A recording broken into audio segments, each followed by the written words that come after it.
Good morning everyone. Standard 9 subject English movement lesson number 4 In the kingdom of fools कि मूर्खों का राज्य. In the kingdom of fools both the king and minister were idiots कि जो मूर्खों का राज्य था उसमें राजा और उसके मिनिस्टर सब इडियट्स थे, यानी कि सब मूर्ख थे. They did not want to run things like other kings. उनको दूसरे राजाओं की तरह चीजें पसंद नहीं थी. So they decide to change night into day and day into night. इसलिए उन्होंने ऐसा डिसाइड किया कि वो नाइट को दिन में और दिन को वो रात में बदलेंगे. They ordered that everyone should be awake at night till their fields and run their business only after dark and go to bed as soon as the sun come. कि जो राजा था उसने ऐसा ऑर्डर दिया कि सब लोग रात को क्या जागेंगे और अपने जितने भी बिजनेस है, अपने जितने भी काम है वो सब रात को करेंगे और जैसे ही सन बाहर निकलेगा वैसे सब सोने के लिए जाएंगे. Anyone who disobeyed would be punished with death. अगर इस ऑर्डर को कोई फॉलो नहीं करेगा तो उसको पनिशमेंट के में मृत्यु दी जाएगी. The people did the they were told for fear of death कि जो उस राज्य में रहने वाले लोग थे वो मृत्यु से डर रहे थे. The king and the minister were delighted at the success of their project कि जो राजा थे और उनके मिनिस्टर थे डे को नाइट में और नाइट को डे में बदलने के प्रोजेक्ट में सक्सेसफुल होते हैं. One day Guru and his disciple arrival in the city कि एक दिन गुरु और उनका शिष्य उस सिटी में पहुंचता है. It was a beautiful city कि ये बहुत ही सुंदर सिटी थी. It was broad daylight but there was no one about. Everyone was asleep not a mouse treading कि उन्होंने देखा कि दिन था फिर भी कोई व्यक्ति दिखाई नहीं दे रहा था. मतलब एवरीवन वॉज अस्लीप यानी कि सब लोग सो रहे थे. वहां पे से चूहा भी हमें दिखाई नहीं दे रहा था. Every the cattle had been throwed to sleep by day कि वहां की जो कैटल थी वो भी दिन में सोती थी.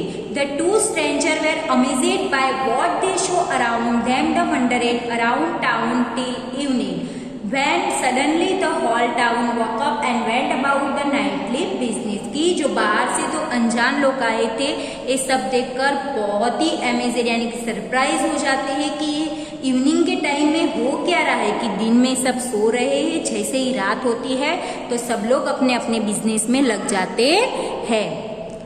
The two man were hungry वो दोनों बहुत ही भूखे होते हैं. Now that the shops were open they went to buy some grocery की जैसे ही रात होती है दुकान खुलती है उन्होंने थोड़ी बहुत ग्रोसरी यानी कि जो खाने चीजों का सामान है वो लिया. To their astonishment they found that everything cost the same single duddu यानी कि उन्होंने देखा कि कोई भी चीज लेते हैं तो सबकी प्राइस क्या सेम रहती है. सिंगल डुडू डुडू जैसे कि हम रुपया कहते हैं, डॉलर कहते हैं, पाउंड कहते हैं, वैसे उस टाइम उस राज्य की करेंसी का नाम क्या था duddu. Whether they brought the measure of rice of bunch of banana it cost duddu कि उन्होंने राइस का बंच मतलब राइस की पूरी गूंद ली या बनाना का बंच लिया पर सबका कोस्ट क्या था, सबकी प्राइस क्या थी डुडू. The guru and his disciple were delighted. They had never heard anything like this. They could buy all the foods they wanted for a rupees कि उन्होंने देखा सरप्राइज भी हुई है कि कैसे हो सकता है कि सारी चीजें इतनी मतलब इतनी सस्ती मिल रही थी. उन्होंने बहुत सारे फूड्स भी खरीदे.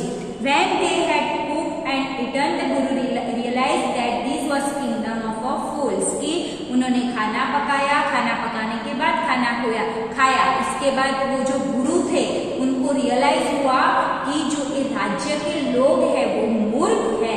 It would not be good idea for them to stay there कि यहाँ पे रहना हमारे लिए अच्छा नहीं है. This is no place for us ये प्लेस हमारे लिए योग्य नहीं है. Let's go he said to his disciple. इसीलिए वो अपने शिष्य से कहते but the disciple did not want to leave the place, पर जो शिष्य था वो इस प्लेस को छोड़ना नहीं चाहता था। एवरीथिंग वाज चीप हियर, कि हर एक चीज यहाँ पे कैसे चीप यानी कि सस्ती मिलती थी। All he wanted was good cheap food, की चीजें बहुत सारी अच्छी भी थी और सस्ती भी थी और फूड भी बहुत अच्छा मिलता था। The guru said they are all fools, this was not last very long and you can not tell what they will do to you next, कि ये सारे के सारे लोग मूर्ख है और लंबे समय तक ये सब कुछ नहीं चलेगा। You cannot tell what they do you next, तब तू बाद में क्या करेगा मेरे को बता। But the disciples would not listen to the guru's wisdom, कि गुरु की अच्छी बात शिष्य समझता नहीं है। He wanted to stay, वो वहाँ पे रहना चाहता था। The guru finally gave up and said, do what you want, कि लास्ट में फाइनली गुरु ने उसे एक बार पूछा कि तू क्या करना चाहता है। आई एम गोइंग, मैं जाना चाहता हूँ, एंड लेफ्ट, और वो चला जाऊंगा।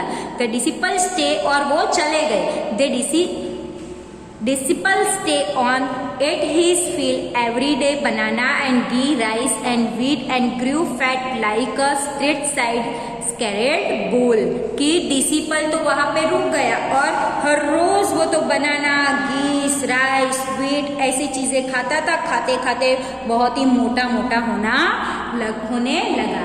One bright day a thief broke into the rich merchants house, की एक दिन की बात है कि जो रिच मर्चेंट यानी कि पैसे वाला व्यापारी था उसके घर के अंदर एक चोर घुसता है। He had made a hole in the wall and snaked in and as he was carrying out his loot, की दीवार के अंदर कुछ खोल करके उसके घर में घुसता है और थोड़ी थोड़ी लूटपाट करता है। The wall old house set on the head and killed him on the spot, पर क्या होता है कि जब वो वापस आता है तो वो जो दीवार थी वो बहुत ही पुरानी हो चुकी थी, इसीलिए उस दीवार थी वो गिर जाती है उसके सिर पे, जिसकी वजह से उसका मृत्यु हो जाता है। His brother run to the king and complain, कि उसका भाई राजा के पास जाता है और इसकी कंप्लेन करता है।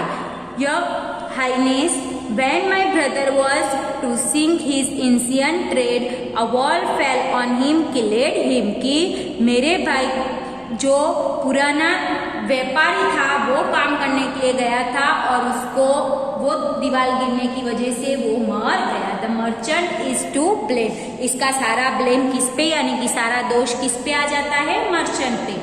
He should have built a good strong wall. You must punish the wrongdoers and compensate the family for this injustice, कि मेरे न्याय के लिए आप इस मर्चेंट को सजा दे और उसने अच्छी दीवार नहीं बनाई होगी। द किंग से जस्टिस विल बी डन, राजा ने कहा तेरे को न्याय मिलेगा। डोंट वरी, की चिंता मत कर। And at once commanded the owner of the house, और उस घर के ओनर को बुलाया जाता है। ओके, तो हम हमारा लेसन यहाँ तक देखते हैं। नेक्स्ट हमारा जो हाफ लेसन है वो कंटिन्यूस हम नेक्स्ट वीडियो में देखते हैं।